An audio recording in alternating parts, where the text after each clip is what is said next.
All right, hey guys, it's Turok. I'm sorry. I just started doing a take of recording this. I got 20 minutes in and I realized the audio was off. Son of a bitch. Anyways, I'm still got energy here. This chapter is really good. We're doing chapter 1118 that came out, the raw one. And boy, a lot happens here. So I want to do a recap as usual. In 1117, we had a few interesting things happen where first we unfortunately, Vegapunk's message got broken off, and where's it doing that? And I think what's going on there is Oda's essentially saving that for the next when we get to Lafto, and that happened because we found a couple chapters before. Um, um, Bonnie, not Bonnie, York had figured out where the transponder snail broadcasting was. I don't know if she did like a process elimination essentially, and figured out that the Iron Giant had it. And conveniently, he's wandering around the island trying to pinpoint Luffy, which I'll get to in a minute. And and while that's happening, also the where was I gonna go with that? The we also had some of the other admirals catching up to Bonnie and them, so I was getting scared that that situation was going to be rather dire. But it turned out that I forgot a crucial aspect that was against them. We'll get to that shortly too. And a big part though that I was uh, really into was that so Ethan had decided to go after the Straw Hats above. Actually, this is something I was trying to figure out, and I still got to go back and look. At one point, he actually tried to go after the Straw Hat Bonnie and the others on the bottom, and I remember that part where Sanji kicked him and that, but I can't. I don't. I'm trying to remember why he quit pursuing them because up in this point, he at this like I said in the last chapter, he decides to where was he here? So he goes there and kicks her. He cut the ship. Oh, that's right, he did. He started by he was getting frustrated because they couldn't figure out when the transponder snail is, and using observational hockey, they could sense all these different life forms around, and he was like trying to narrow it down, and he had cut the labo phase off from the above from its thing the thing propping it up, the cloud creation device. Uh, so he didn't cut the device itself, but he cut off where it's like the plume. So like it would just somehow, I don't know how he did that, like hockey up to make the plume not continue, maybe reconnecting. But that also had made it a little more. That put it the Strides in a situation too where they were gonna have to be wary of where they fall because Edison had been controlling at the controls of that at the bottom, stretching out clouds for the so that the Sunny could they could coast the Sunny out further in the clouds and get further off the away from where the Marines ships are at the bottom, close to the island. Um, but the other interesting part here was that when uh, Ethan gets close to the Sunny, but right at the same time, Jinbei and Zoro are catching up to the Sunny, and they end up being right behind him, and they see what he's about to do, and so Jinbei threw Zoro, which is funny because Olympus did the same thing. Well, Olympus did it kind of like an underhand style, and now it looks like Jinbei kind of chucks him up overhand instead, and so the big thing was that Zoro was able to use he pulled out Enman Kitetsu and stopped uh, Ethan's sword, which is an amazing feat because in itself too. Because I didn't really catch on to this before, but Ethan's force form is gigantic. He's like probably a good 20 to 30 feet tall, in this like hybrid form where he's like a centaur looking form, and so his Kitetsu that Shand no the Sandai is Zoro's Nidai. What's the first one called? Shodai. Shodai. Yeah, I think it's called Shodai. is is grown with Ethan's body to match his height. So now it's probably like a 12, 15 foot long blade in his hands when he's in this hybrid form. So I guess people said that that is how Odin's was too. He was a much larger. I didn't really catch that before, but I guess he's much taller. Was much taller than usual. I'm trying to think what he was then, maybe 8, 9 feet. And so when he had Enma and what's his twin's name? Ame.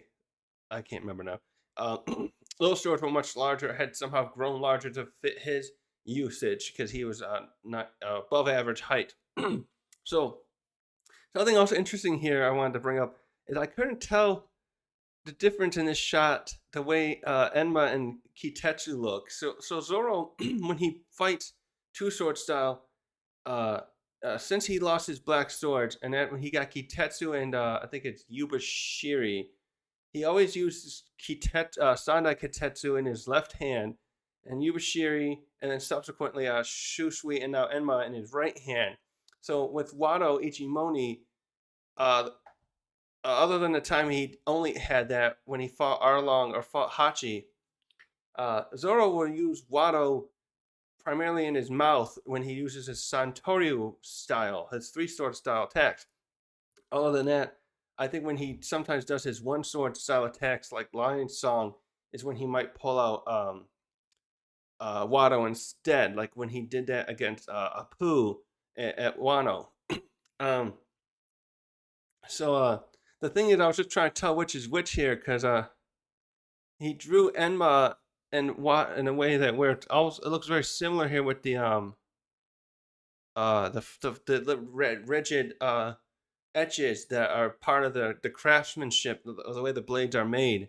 But I'm fairly sure the way it's showing that it's showing Zoro's hands lower. You can't really see him, but it looks like this time he has Kitetsu in the front and Enma in the back, which I thought he had when it was interesting because I was watching the fight with Big Mom and Kaido against him when he blocked their hockey key blast. I thought he had Enma up first, and he usually did it that way. But looks like it's opposite this time. But anyways, that was really cool because both of them, Ethan and Zoro, both each recognized that one of them had a uh, Kitetsu blade. Anyway, the long and short of it is that Zoro and the others are still look like they're about to escape. Because when Zoro and Ethan clash, the shockwave from them doing it tosses Ethan aside, and then Zoro had commanded him like, okay, just jump on and hurry up, and so I think that's about it. So the last thing ended off obviously with the other Gorosei meanwhile had gathered out together at the bottom to go after the Iron Giant and chase and knock and we see Top Man just knock it right into the water, and that was where the message had ended with uh, Vegapunk saying something among you, among the clan of D, there is someone, and we had saw like all these people who knew about it or know who are a member of it, like Dragon and Blackbeard, and then we saw Beppo, Sabo, and Kobe tuning into that part. Like, wait, something with D, like Luffy or Law, but we didn't get to see what that is. So that's the part where we all really wanted. Wait, no, come on. Oh. Okay, so we start this chapter off with the with Iron Giant falling, and then we see one of the that it's landing where some of the ships, marine ships, are there, and some of the people are like trying to say, okay, we gotta get out of here. It's gonna sink the ship, but it's like too late for some of them, and then unfortunately, the Iron Giant crashes on like 3 or 4 of them, and he starts taking them down with them. And I must say, yeah, the Gorosei really are causing a ton of collateral damage to their own side for the sake of winning this. But also, we obviously know now they don't give a damn about that. They call everyone else insects. Their metaphor for humans and others is they're all insects. And even Kaku to them is like that. When Lucci asked Mars to try to spare Kaku in their cleanup uh, stuff he knew they were gonna do. Um, yeah, and also interesting thing here. So as the ship's going down, I mean, as the Iron Giant's going down, we hear we hear one little more interesting piece from Vegapunk's message, and it goes like, "And their name was." So I found that interesting because I was thinking that might mean maybe the D is some kind of other name that is ties them all together, but they've stopped the ancestors of Luffy and the others, Law and the others, just stopped using it in order to stay hidden from the Gorosei or their predecessors. I'm still not on board fully with that idea that they're immortal. I don't know. I want to wait until the Oda confirms that. So, anyways, the it's interesting to think like maybe they do have some kind of name that they had to hide, and they just started using D as a thing to signify to each other because maybe they were spread across the world. Like Law grew up in one place, Blackbeard grew up in another. Where was Law from? The North Blue, I think. Where did they find Blackbeard? I can't remember where he grew up, but these people probably grew up around the world, separated in order, and also probably in order to hide from the world government. And then they just stopped using their name, some name associated with them and associated with the ancient kingdom, likely. But anyways, that's a tangent. That's a theory for another day. So we start seeing the Iron Giant thinking to itself again, and he says like, "Joy Boy, where'd you go? I was sure we just were you were just present here. I was hoping we could meet again." And he it just tapers off with him like how very strange. And so I think here what partially going on is the Iron Giant is Luffy needs to stay in his form long enough for him to pinpoint him. He's kind of because he probably is more of a robot than like a person with a it's almost like he can't remember the last location that Luffy is unless he stays transformed. And so I think he was just kind of meandering around the island because every time Luffy would change back and forth when he was fighting off Top Man and what's that last one's name? I forget now. But he would Luffy kept transforming back and forth to try and ward off the being pursued by the Gorosei, and then he'd have to turn back because he was running low on stamina to maintain it, and then the giant would start coming toward him, and then he'd turn it off, and then unfortunately, then the Gorosei caught up to him once York figured out that the transponder snail is there. But we'll get back to him shortly.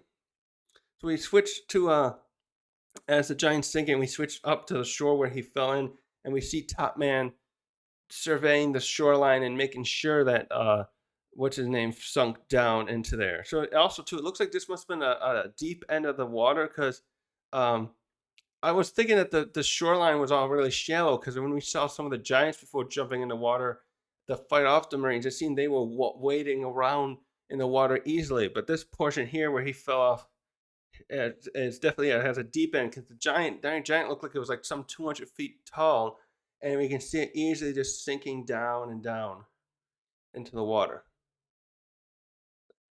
It's just pulling up their names. So as Top Man is just looking over the water, the there's some of the other Marine ships that are still there. Like, what the frig? Now there's a giant boar.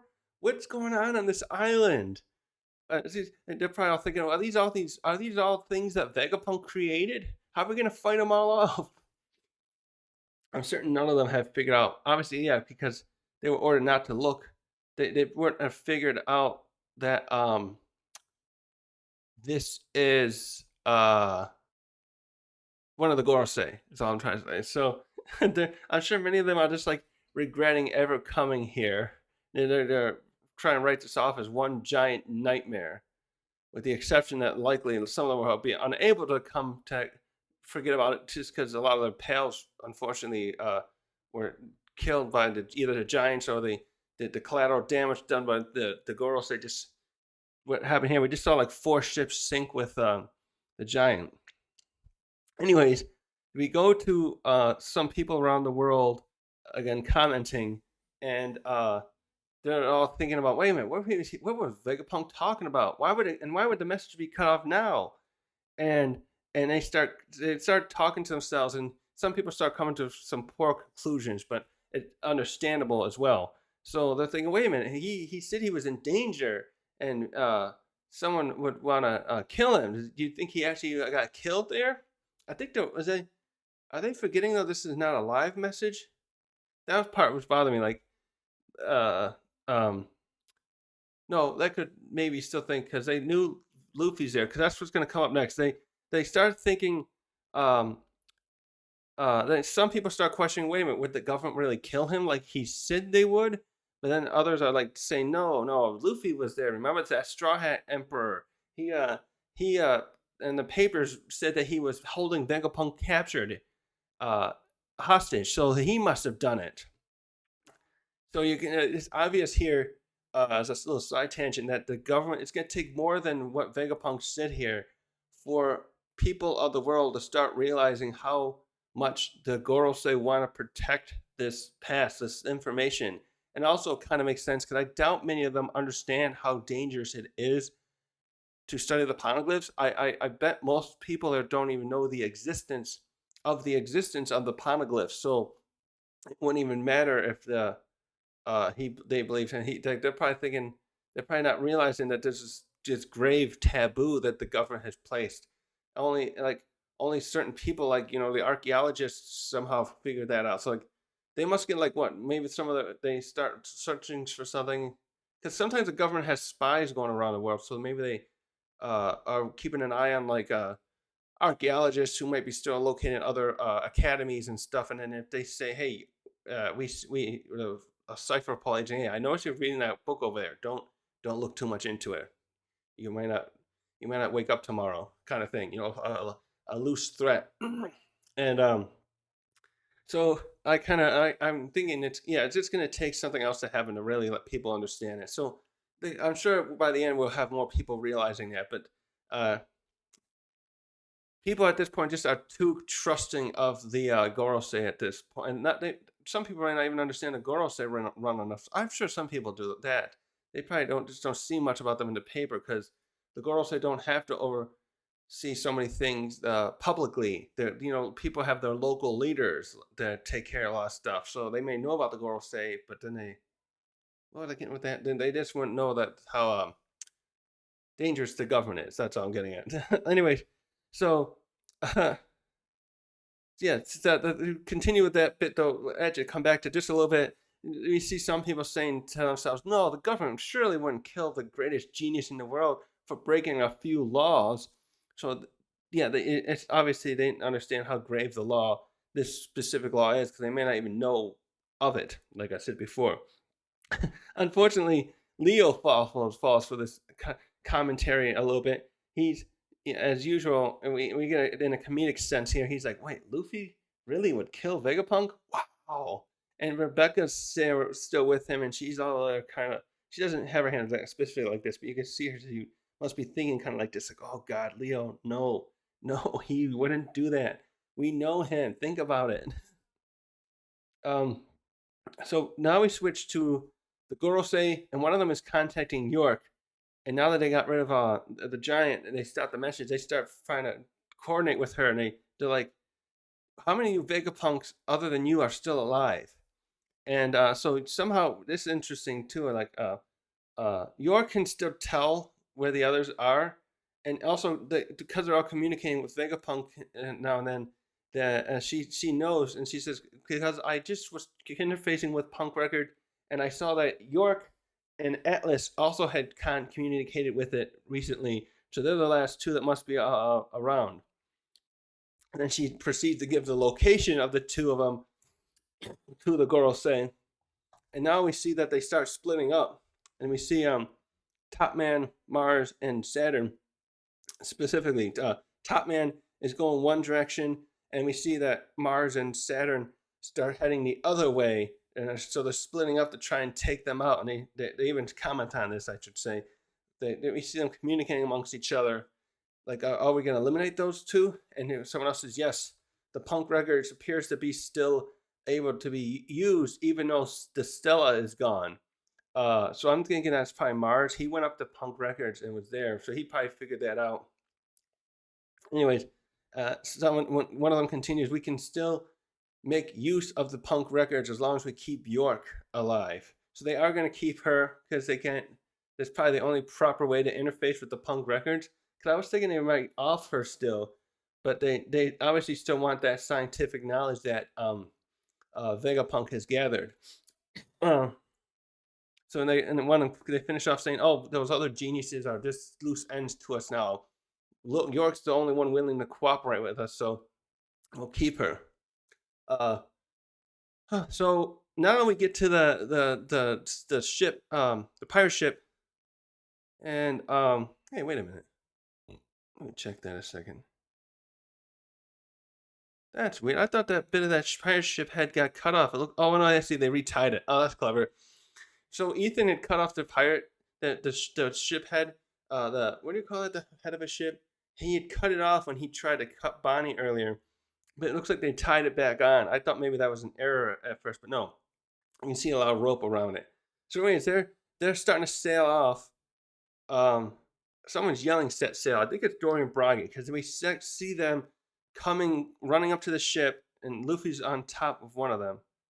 He's with Dory. No, he's with the whatever the tall one is. I always get their names mixed up. Dory and Bragi. I think that's Dory.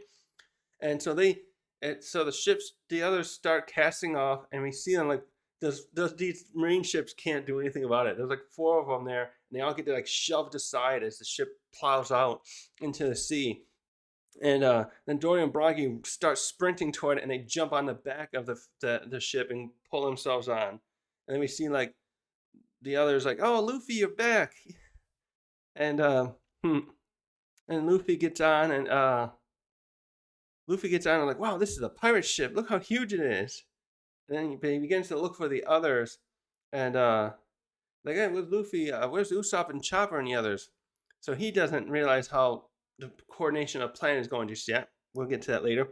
Um, so we switch back to some of the marine ships near the pirate ship, and they're communicating with each other with them like, "Oh, damn it! Now they got away. We have to chase them down."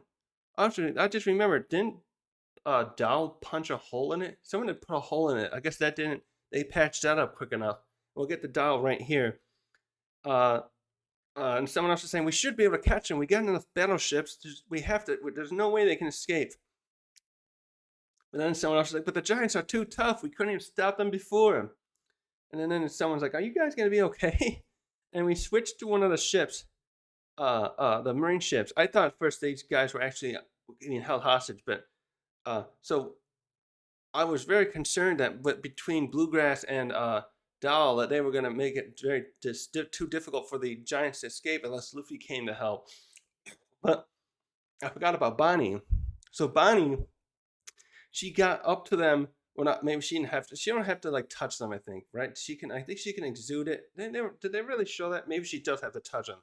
One way or the other, she was successfully able to incapacitate Doll and Bluegrass, and then the sea beast that Bluegrass had acquired taken control of by de-aging them into children. And so we get a funny scene where they're all together, and it's funny again. You know, we see Doll first, and you can see that she's still wearing her clothes, but now it's like too big for her. She's got the choker, and it's very large around her face, and her clothes are sagging down a little bit. It's funny with Bluegrass. Oh, that's because Bluegrass was pretty short, wasn't she? She was a smaller lady, so her outfit didn't shrink that much. It looked like her dress still fits her just right. It looks like the tie and stuff looks too big, and her raincoat is kind of loopy, but her dress stayed the same. And they're both. Doll is clearly frustrated, like, "Oh, damn it, that Bonnie, we were so close to help stopping them." And Bluegrass is like, "Wow, this is frustrating being rendered so helpless. What an amazing ability that pirate has." And then the little giraffe beast is just like, what? He does. It just kind of makes a little squeak noise, but it's kind of like he looks down at himself, and he's kind of got that. You can interpret that he's like, "Jesus, look how tiny I am now." um, I'm glad that worked out in the favor that I don't want these Marines, these vice admirals are not bad guys, but they were a obstacle that had to be stopped out of the way so that our heroes could escape. And then I forgot that this Bonnie was right there. Like obviously, she could quickly do this in the right timing or whatever, that they'd be fine. So um, I'm glad that worked out that way. So now we switched. So we go. So it's Bonnie. So it looks like Dahl and Bluegrass are actually on one of the close ships uh, pursuing the Giants' pirate ship, because we see not Bluegrass, Dahl look up, and Bonnie's at the back of the ship watching them, and she's gloating here and going like, "Ha! Those Marines are going to probably be in so much hot water I got away." Interestingly, too, she's holding a gun there. I was thinking for a second when I read this morning, she shouldn't be sitting right there, because one of the other Marines could probably take a rifle and try and snipe her. But maybe she hopefully it doesn't happen because they're right there. So anyways, she's talking about glowing that, doing that, talking to herself there. We see behind there that Kashi's still knocked out from Dahl's pummeling. Actually, that was funny because I think Dahl might be the first female Marine we've seen a fight like that. Like Tashigi likes to use swords, like combat, like similar to Zoro. I don't know. We haven't seen Zoro really fight. We know she has got that ability, and I can't remember what that other one's name is. That one that's Smoker's friend. I don't remember how she fights. I think she has some kind of weapons. So it's neat to see Dal be someone who fights melee style, so to speak. Not melee. That's could be either anything. I'm wondering if she was like a former uh, uh, pupil to Garp. Um, so yeah, Luffy and Orgi, I think that's Orgi, Kashi's friend. They're checking on Kashi there because he's still stunned or knocked out from her doll's attack. And while that's happening, though, we get Sanji and Frankie communicating to Nami and letting them know that everything's all good here. We got Luffy and everything. Uh, and then I check asking, what's the status with you guys? And so Nami says, I think we'll be fine now. So clearly, yeah, at this point, I don't think we see Ethan in this chapter, do we? Because Ethan was about to attack them in the last chapter, and I don't think we see him. So they're looks like they're getting ready to go off, and so Zoro and Jinbei must have got on too. I don't think we see them either. But everything's Nami saying we're all good. We should be able to launch now. Our only problem now is we may need you guys' help somehow to land safely. And we get a funny moment here. It's also annoying again that it's just that Sanji's like, yeah, of course I'll help you guys. You ladies up there, Lilith and Robin, and you, Nami, I'll protect you guys. And Usopp's like, what about the rest of us? What if we all fall in the ocean? You gotta help us. Of course, Jinbei's there. Maybe he could like do something with the water. He should just jump down ahead. He could do something with the water to help them if they drop. I don't know if they're gonna like launch first and then they're gonna drop. Either way, I would think Jinbei at some point should get in the water and he could maybe make a whirlpool or something. I'm trying to think how he's done stuff like that before. Uh anyways, yeah, it's just like, and Frankie says, yeah, if the ship I'll be able to stop the ship from getting damaged. And Usopp's yelling back at him too, like, "Don't forget about us. Help! We're gonna be in danger too." I should have known Sanji would say something like that. Um. So now we get close to the end here, and we start seeing that Mars is closing in on the pirate ship. So we don't see if anyone in this chapter is gonna come back and pursue the Sunny and the crew that's there. But we see not Top Man, excuse me, and it was Mars coming in close here, uh, and Sanji sees him coming, and he's like, "Oh crap, they're coming! They're not gonna let us get away or make this easy, aren't they?" So meanwhile, while that's happening, Luffy's getting ready to fight again by fueling up.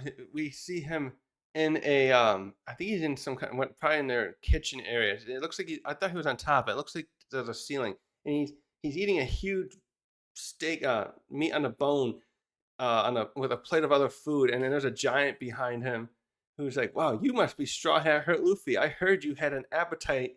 Uh, uh, he's probably thinking like, "Wow, this guy has an appetite that can rival our own, and he's just a teeny little human." He comments, "Oh, the captains warned me about you and your appetite, but I was you're even exceeding my expectations." Then Luffy says like, "Sorry, I want to fuel up just in case. We gotta." So Luffy's understanding the gravity of the situation here, and you'll see why I think he's obviously like preparing to use Gear Fifth again, so he needs to have. This is very similar. Yeah, you can tell this is very similar to him using Gear Fifth now. It's well, I find one of the benefits he's having with this now. Well, he kind of could have been like this a little bit with Gear Fourth, but it seems like similar to Gear Second, he can quickly turn it on and off better, rather than when in Gear Fourth where he has to keep blowing himself up too. Uh, where he can turn it on and off, and the strain with this obviously in Gear Second and Gear Fourth had it too. He's um he's fueling up quickly and he can get ready to use it again. So it's like his body seems to be acclimating to being able to do it pretty well. Although something tells me the amount of times he has used it today, fighting Kizaru and Saturn and the others, I bet he will be taking a long nap after this is over.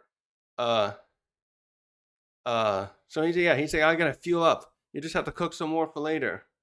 Um, but now, so Top Man catches up to the ship and he starts firing his is it like a flame blast? It must be like that. Even though it's like so it doesn't look as impressive as what how Kaido's did, but he starts firing upon it, and some of the giants are already prepared to protect them, and they jump up and get their little what do they call those shields? They had a different name, and they're like, "Bro, men, assemble! We gotta protect the little people."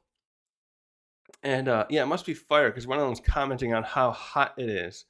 Um, uh, but the ship, unfortunately, the fire then starts spreading to the ship, and the others are like, "Hey, guys, start putting that fire out. Otherwise we won't be able to escape." Uh, and so yeah, we see a bunch of the marine ships are still there pursuing them too, and some of them even see Mars, and they're like, "Wait, what? Now there's a bird monster as well." We you can really tell. I wonder if these are the same ones from earlier. Hold on, let me go back a sec. I don't think they showed those earlier. No, they didn't show their faces. I'm funny. I'm just laughing because it's like two of them. I'm wondering if it's the same two that might have saw Top Man earlier. Now that their heads going again, like, oh my god, what's going on here? Giants and giant boars, giant robots, giant animals. What the fuck's going on here? Um. Uh. Okay, and so now we get onto the ship and we see that one of the giants is falling. That one giant took a hit from the uh, um, that attack. One of the ones protecting him was falling down on fire, and Sanji's like, "I owe you guys. We owe you one. Thanks for having our back." And I don't know. It looks like he's trying to put the fire out, perhaps. But and then behind him, behind Sanji and that giant, Bonnie and Atlas are like, "Oh, we gotta move Vegapunk and Daddy, meaning Kuma." And Atlas is like, "Okay, I'll carry them. Let's get them out of here." And we switched to Dory and Bragi, and they're like thinking, "Oh shit! Now we got a flying one after us. So this is gonna. There's no way we can ignore these things and escape after all." And the other, I think it's Dory. The other, he comments, "If they can fly, they'll just keep being able to pursue us, no matter how much distance we get away from the island." And you see him yell, and we switch to Mars, who's like, "I'm not gonna let any of you guys escape." Um, so wait, where's that happen here? Uh, so now,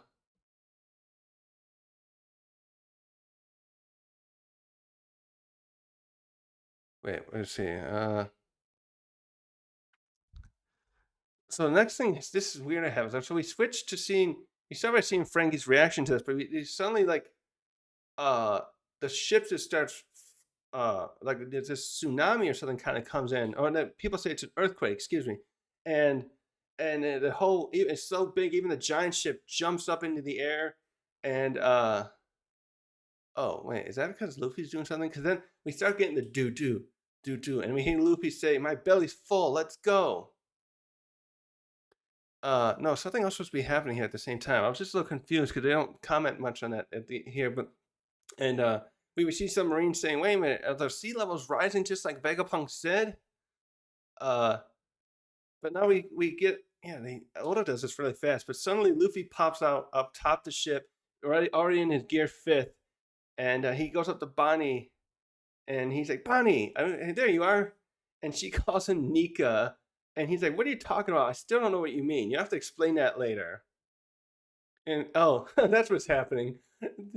Oh, this is cute. So Dory and Bragi are hearing Luffy's heartbeat, and they just start automatically doing that little dance, and they're like, "This is a festive beat." And then the other, with Bragi's like, "We gotta stop dancing. We the fire's still going. We have to put it out." Uh, and Luffy goes out to Bonnie. He's like, "Hey, can you help me? We gotta take you. I know you want to take these guys and blow them out of the. Help me blow them out of the water." And Bonnie's like, "Yeah, I can't work. I can't keep up with someone like you though." And Luffy's like starts and is trying to coax her positively, and he's like, "Of course you can. You I don't know. I don't really understand how your powers work, but I know you can make them work again now." And Bonnie's like starts. So this is a fun ending. So Bonnie's like, "You're right," and she starts thinking about her dad and what he was saying to Ginny, and she goes, "Give me a distorted future where I'm totally free." This is just amazing. She transforms into a form that looks exactly like Nika. She's like it's imitated his appearance, and I think she goes giant form too. Yeah, because the Marines comment on it. She jumps up and she just looks like a female Luffy. Oda probably just basically drew Luffy and he put little eyelashes and she's got the lipstick and just um and so she jumps up there and she's launching off the ship, and then you have the drum beating. I don't know if that means her heart's beating the same way if it can. Kind of. So and we got Luffy behind laughing, like he's laughing like, "Wow, that's amazing." He's kind of got that goofy laugh in his gear fifth bit, almost like he's saying, "Oh my god, look now, I got a friend just like me." And you see some giant faces down below because they all recognize the Nika thing, and they're all like cheering, and they're probably like maybe they're dancing like Dory and Bragi were. Yeah, and we see some of the Marines seeing this and like, now what the frick? Now there's two albino giants. What the frick's going on? Oh yeah, you see the giants commenting too, like, yeah, now there's two Nikas. Uh, and we Top Man, that's not Top Man. Excuse me, still Mars. We still see Mars, and he's like, what the frig? He doesn't say it, but he's got, and even though he's in the beast form, I'm kind of interpreting. He's like, oh great, now how am I going to be able to take these two on? Um, oh, and so Luffy goes, yeah, that's the spirit Bonnie after she transforms. Let's take the now. Let's go. Let's do this. And she's like, okay, let's go. And so the last panels of the scene, we see some of the other Gorosei. I think they're seeing light come from. Is that coming from Luffy and Bonnie's transformation? Or is that the water? No, that's the little trees. And they're like, "Well, something's wrong. We better hurry." So I think what they I think what's going on there, yeah, is Mars had left. He flew ahead. We saw him in Saturn earlier, and then Saturn. So Mars probably was able to fly so fast that he caught up to the ship first, and that looks like that's probably Top Man and Saturn, and they're the ones saying like, "Yeah, there's something amiss. We must hurry and catch up there." In the last panel, in the last two little panels, we go back to the Iron Giant, and he like wakes up again and we have a little noise kind of or something, and he's like, "There you are." It doesn't say Joy Boy, but like now he can detect him again. Maybe he can detect Bonnie. Actually, I've seen people already comment. I think I saw a video come out this morning. Some people are starting to think maybe Bonnie's the real Nika or something like that. I'm gonna watch some videos on it later, but I like because Luffy's also transformed. It could be he senses Bonnie too. I wouldn't just doubt that, but we know he's detected Luffy earlier. But now this is gonna be exciting because now we're gonna have Bonnie and Luffy fighting Mars. So this is the end of the chapter, by the way. And now the Iron Giant's probably gonna swim back up. Hopefully, it can do something. Can it swim? It's sinking now, and we don't know when it's composed of. So if it's like a heavy, iron, actual iron-like material, I don't know if it can swim itself. It might need some other kind of propulsion or something to get up there. But yeah, this is just hilarious. The ending of this is just something, and like Bonnie even kind of looks like how most of her clothes turn white. Somehow she did that because she's got like a tank top on now. She's got the white clouds as well, and somehow she's got a sash around her waist that's just like Luffy's. And it's this one big giant panel, and she's just kind of going up like a superhero and everything. Um, and even her eyebrows. So now, well, we didn't get much more on Vegapunk's thing. Now I think Oda's finally trying to transition us a bit here to really having them escape. I just don't know if they'll end up defeating the Gorosei here or how this is going to play out. I just can't imagine.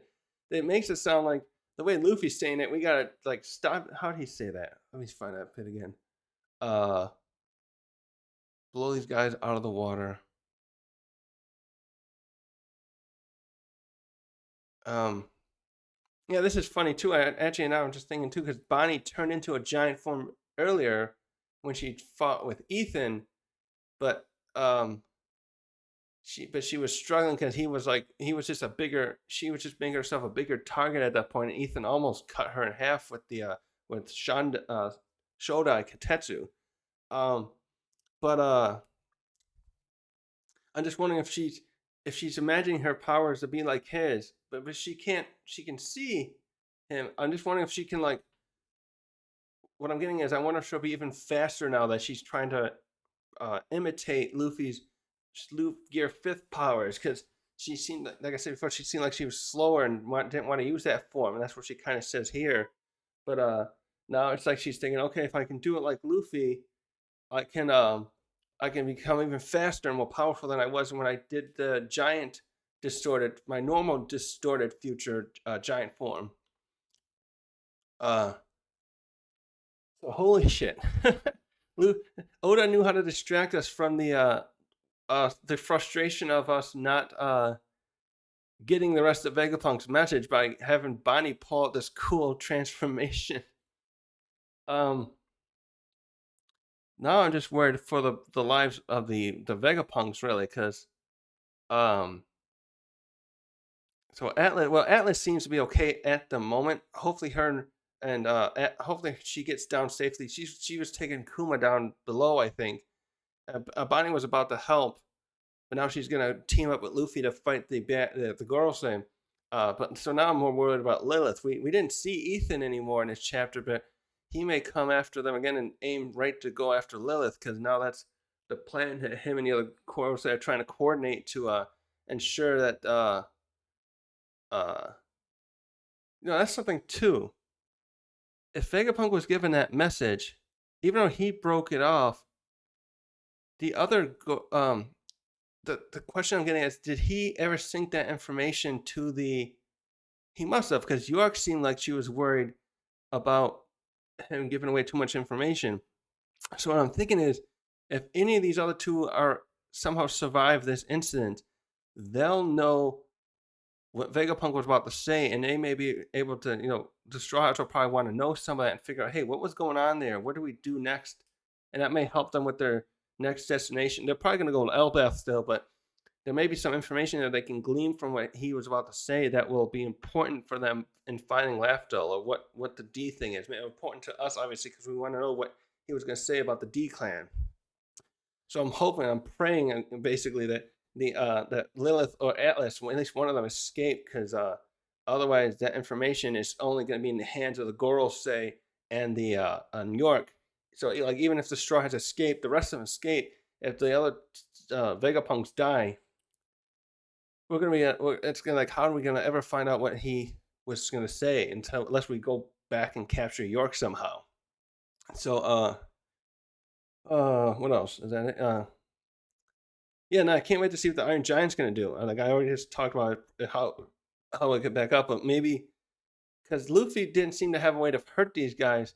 I have a feeling that there's going to be a little cliffhanger here where Bonnie and Luffy still are having a hard time dealing with um the Gorosei, and then the Iron Giant's going to come out, and it's going to somehow be powerful enough to deal a severe blow at least to them or something to, uh, especially because the problem is like they have to stop Mars, especially here, from pursuing them, because the others probably will.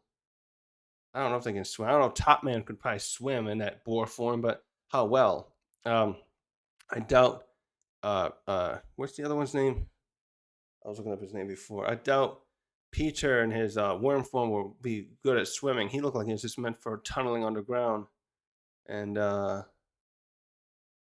yeah, uh, and Saturn's a spider. That's no good. And Ethan's Ethan can do that horse thing and zoom out, but that he's still dangerous though because if they don't get far enough away, he could probably take that Shodai Katetsu and do some kind of super slash thing and cut their ship in half, even if they're like a mile off. They're gonna really have to like hopefully put some distance between themselves and the shore as well, the giant ship, while Bonnie and Luffy go after Mars and try and hold him off. So what I'm just getting at is things are looking really good, but at the same time, there's still some dire stuff, and can't wait for the next chapter. Is there a break next week? Do they say? I don't think there's a break next week, so we'll be able to find out.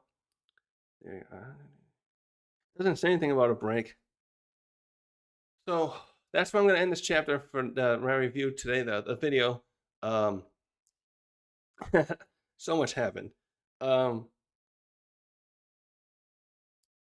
so much funny. I'm just so interesting how everything's coordinating and going here too.